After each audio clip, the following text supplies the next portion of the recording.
Hello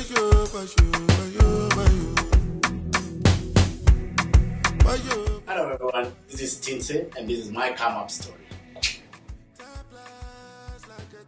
Tintseh is brother to Dennis. Dennis being my real name. So yeah, Tintseh is my art name, but most of my friends know me as Tintseh, so I think it's actually my name. And I'm a photographer. I'm a lover of life, a lover of travel, and I'm a very good vibes character.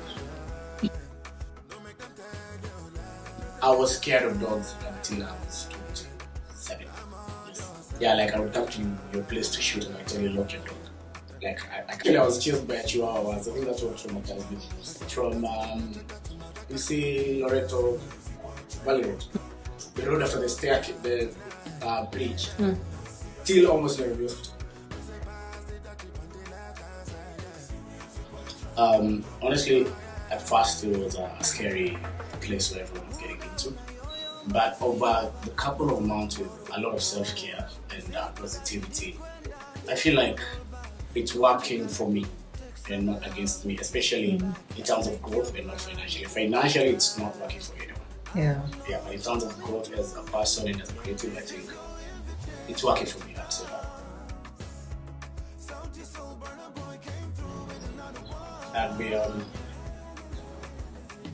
I'd either be an artist in a different genre. I'm not a photographer, not a visual artist. Maybe I'd be in music. Okay. So you can sing? I can rap. I've never tried any, but I know it's somewhere there. You know, nowadays with everything, it's possible. You can showcase your talent here. Sing us out your soul song. If not in the arts world completely, I think one, I know I wouldn't have pursued my IT career. I was just a bridge. I'd be a chef. Maybe I'd be running a chain of restaurants. Okay. And you say you did IT in? I dropped out of IT. Guys, going to a school. Oh, why is that? Because for me, it was a time for as a family we were having our own financial constraints, and I wasn't feeling well for a long period. So by the time I was going back to resume my SEM, it was changed from IT to ICT, and they told us I have to pay a whole fee for 2 years for me to start the ICT. I was like, no. So I just told my mom, let me do design and graphics. So I shifted to design. And that's what got me to where I am. I'd say my mom has been supportive, but all moms, will always try and push you to do what they want you to do at first. But it got to a point my mom told me, if this photography doesn't work, I'll be there to you. So I was ready for the family. Yeah. She was like, I told her, give me a year or two, and I'll try to see if this thing works. Because it's still when I was starting out in design, so it's not talking about certain things. But yeah, right now she's very supportive. She actually, you know how your mom, when she's proud of you, she just introduces you to everyone? Yeah, I think even now, the watchmen in the neighborhood. So you basically count as your biggest supporter. Yeah, she's my biggest supporter. And how do you think that's helped you in, growing as a photographer? Honestly speaking, being from the background, I'm a single parent. Having such the person who you know is your backbone, still supporting what you're doing, even though it's not the conventional careers that everyone is into. For me, that pushed me a lot. It made me feel like I need to show you why I'm doing this. And I think over the years I've done that. Been able to support her for you. Yeah. Okay, so I'm sure for now she's thinking, it's a good thing, you took it. She's like, everyone's almost where's the money? No, but it's good to also see that you've been able to support your mom. Yeah. With your passion. Yeah. Honestly speaking, it's whenever you get a job and you send her a cash sheet, it's really satisfying. Yeah. You get that. Yeah. So she took care of you, but now you're taking care of her. No, at times it's like because she doesn't have a chance. Parents always, and hear me out, guys. Your parents will never understand that you have your own budgets. Yeah. They want your money. They want it then. Like too much. Yeah. Spend now. Well, I have quite some highlights. I don't know whether if I listed your top three. Top three. Top three. In general, one would be my very to Zambia and Nairobi to work. Wow. That was dope. Yeah. 2, it will be always my day one so soon. Yeah. Like all the trips we did, since 2014 to 2017. So you were the main photographer, right? Yeah, at that time, yeah. And it was one of the best journeys because I had 4 brothers at that time. We would laugh and chat about it. And it was like at the point of my career that I needed such a support system from even clients. Other one would be Peter Pispa in Rwanda. He came and saw what I was doing for South Soul and hired me to start to do the job. I was like, whoa. And the guy just went back to his bag, opened, and just gave me $5. Okay. Thank you for the $3, man. I really appreciate it. And the last one would be. Not even the last one. There's so many guys. There's so many. Wizkid, the first time he was in Kenya. Yeah. We got literally to sit next to each other when he was scrolling my phone, looking at the pictures that I taken. And when I went to Ghana, his manager saw me and was like, "Oh, you're here, can you shoot?" I'm like, "Yes." Ghana just last year? Last year. Oh wow, so you still remembered? Okay. The managers. The good thing with these artists is always, if you do a good job, they'll always be more good. So you guys always try to just do the A1 game. Yeah. Okay. Highlights. So you're international. Okay, you're not just in Kenya. We see you. Right now, I'd say my view for all of our successful career is what are you doing as a creative for the social, for the community. So for me, that is my approach.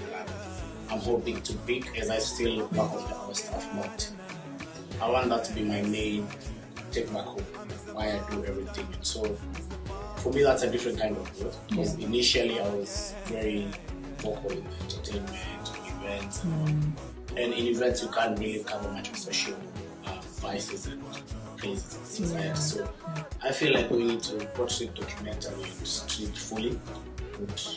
It's a nice thing for me now. I'm back home. Yeah. Okay. So you've got to change, at least adapt a new type of photography. Yeah, which I'm very happy. It's actually not adapting, it's embracing. Embracing. Yeah. America and the world, Black people are turning the table. Exposure. Okay. Just kidding, guys. But anyway, I think, honestly speaking, 1 for me would be financial management. And 2, it would be customer relation. Those 2 things are very key in any career in the world, I think. And as a photographer, having a background that I didn't know much about that it's been a challenge, but of late as you go on and you realize that it's a need in the industry and your business, you start now learning and figuring out how to manage it and how to go about it. And maybe more on video. If you had done videography. Earlier. Oh, maybe I'm there. So you can like mix and match photography and videography. But right now I'm in it, so it's okay.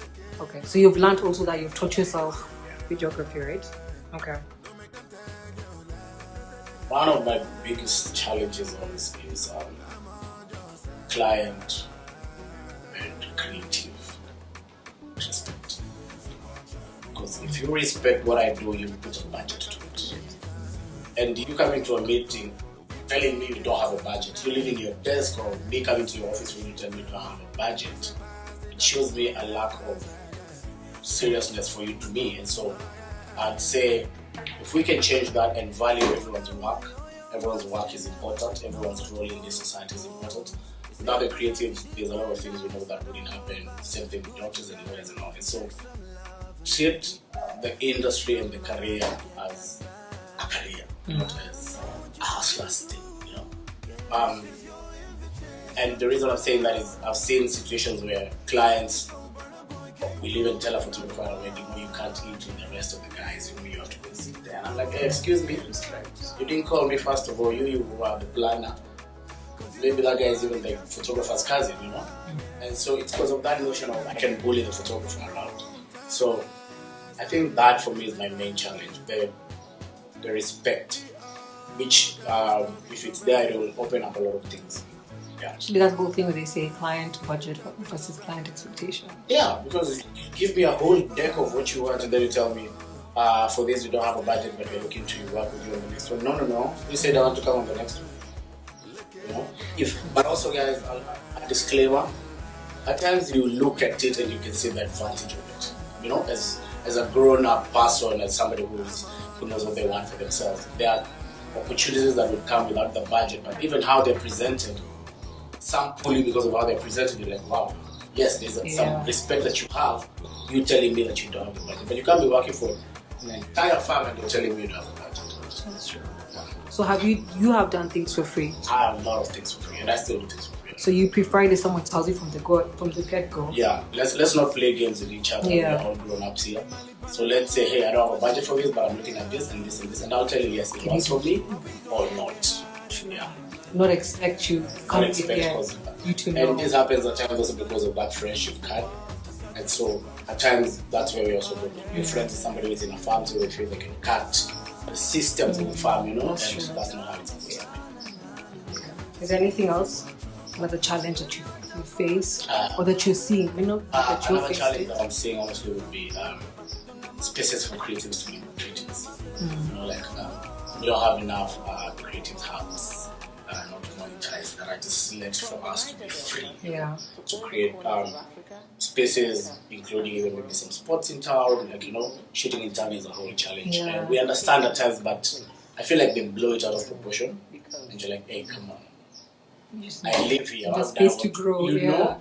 And another challenge would be, honestly, in Kenya, our gear supply in the creative industry is not like the cheapest. So if we can find ways that the government can enhance maybe things that are involved in creative arts, to have maybe a special tax for coming in, you know, because they are for careers, they are not. And if the government really supports the youth, who I don't think we are 90 years old, I think that's the thing. Maybe the guys who are always tweeting and complaining on Twitter about what we are posting and all, I think they should consider, why don't you give these guys a lesser deal on the tax when it comes to this stuff? Yeah. If it hasn't been implemented. Yeah. All right. Organization. If we had all photographers under one umbrella that is serious about what they do. We have some umbrellas, but I think also because of how we present ourselves to the government at times. Our government is very... They want to make you feel like you need them a lot, you know? They'll frustrate you and all that. And so the systems that we have are not really cut out for the creative industry in Kenya. And that's why we're struggling with budgets, that's why we're struggling with agencies not meeting our budgets, because also agencies are not funded by the government or supported to host some things or run some operations, so they'll have to spend more. And so it's a whole chain of organization and the government just realizing that the creative industry is bigger than just music. Yeah. You know, it's bigger than music. There's a lot to it. There's a lot to it, and if they are really into the youth empowerment, then I think that's an industry that they can really focus on. That's true. I feel like it trickles down. So once the government are able to... Once the government, it's like an approval. You know? Once they say these guys are okay in the city, you can even have that confidence and say, yes, the government allowed me to do this.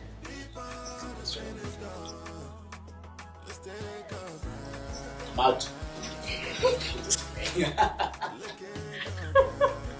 I'll tell you this, go look at the favorite person who you enjoy their work. Take time and look at what they've done that you like the most, and then replicate that in your free time and some practice session. Do that with a couple of guys and never post that work if need be.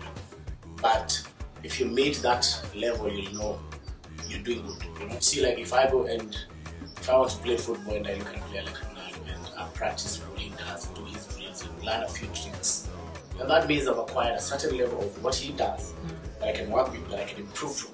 And so that would be one. Two, your gear is important, yes, but your attitude in the gear is what matters most. You might have the best camera, but you're not willing to learn about it. You're not pushing yourself. You might have the smallest of gears possible in this industry, but whatever you're releasing is just because you're pushing yourself. So guys, always remember, practice, persistence, and discipline. And be you, man. Just live your life, enjoy yourself. Life is too short. Short, not short. Yeah, life is short.